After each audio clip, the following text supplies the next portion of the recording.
दुर्गा सप्तशती अध्याय 13। सूरत और वैश्य को देवी का वरदान।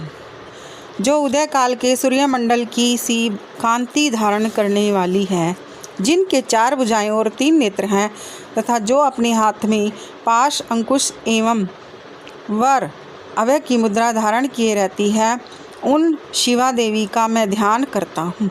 ऋषि कहते हैं, राजन, इस प्रकार मैंने तुमसे देवी के उत्तम महात्म्य का वर्णन किया, जो इस जगत को धारण करती है। उन देवी का ऐसा ही प्रभाव है, वे ही विद्या उत्पन्न करती हैं। भगवान विष्णु की माया स्वरूपा उन भगवती के द्वारा ही तुम ये वैश्य तथा अन्यान्य विवेकी जन मोहित हुए हैं तथा आगे भी मोहित होंगे। महाराज, तुम उन्हीं परमेश्वरी की शरण में जाओ। आराधना करने पर वे ही मनुष्य को भोग, स्वर्ग तथा मोक्ष प्रदान करती हैं।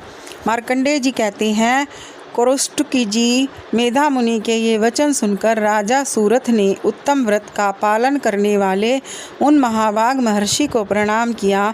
वे अत्यंत ममता और राज्यापहरण से बहुत खिन्न हो चुके थे। महामुनि इसलिए विरक्त होकर वे राजा तथा वैश्य तत्काल तपस्या को चले गए और वे जगदम्बा के दर्शन के लिए नदी के तट पर रहकर तपस्या करने लगे। वे वैश्य उत्तम देवी सूक्त का जाप करते हुए तपस्या में प्रवृत्त हुए। वे दोनों नदी के तट पर देवी की मिट्टी की मूर्ति बनाकर पुष्प, धूप और हवन आदि के द्वारा उनकी आराधना करने लगे।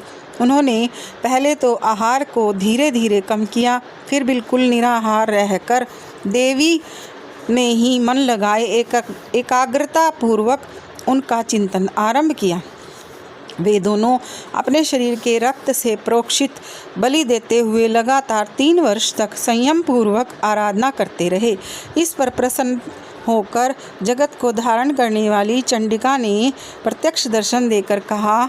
देवी बोली, राजन तथा अपने कुल को आनंदित करने वाले वैश्य, तुम लोग जिस वस्तु की अभिलाषा रखते हो वह मुझसे मांगो, मैं संतुष्ट हूँ, अतः तुम्हें वह सब कुछ दूंगी। मार्कंडेय जी कहते हैं, तब राजा ने दूसरे जन्म में नष्ट न होने वाला राज्य मांगा तथा इस जन्म में भी शत्रुओं की सेना का बलपूर्वक नष्ट करके पुनः अपना राज्य प्राप्त कर लेने का वरदान मांगा।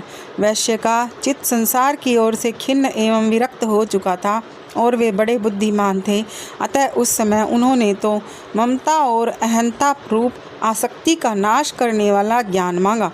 देवी बोली, राजन, तुम थोड़े ही दिनों में शत्रुओं को मारकर अपना राज्य प्राप्त कर लोगे। अब वहाँ तुम्हारा राज्य स्थिर रहेगा। फिर मृत्यु के पश्चात तुम भगवान विवस्वान यानी कि सूर्य के अंश से जन्म लेकर इस पृथ्वी पर सावर्णिक मनु के नाम से विख्यात होगे। इति श्री मार्कंडेय पुराण में सावर्णी के मनवंतरे देवी महात्म्य सूरत वैश्ययोर व्रत प्रदानम नाम 13 अध्याय संपूर्ण हुआ। मार्कंडेय जी कहती हैं, सावर्णिक मनवंतर की कथा के अंतर्गत देवी महात्म्य में सूरत और वैश्य को वरदान, ये 13वां अध्याय संपूर्ण है। जय माता की।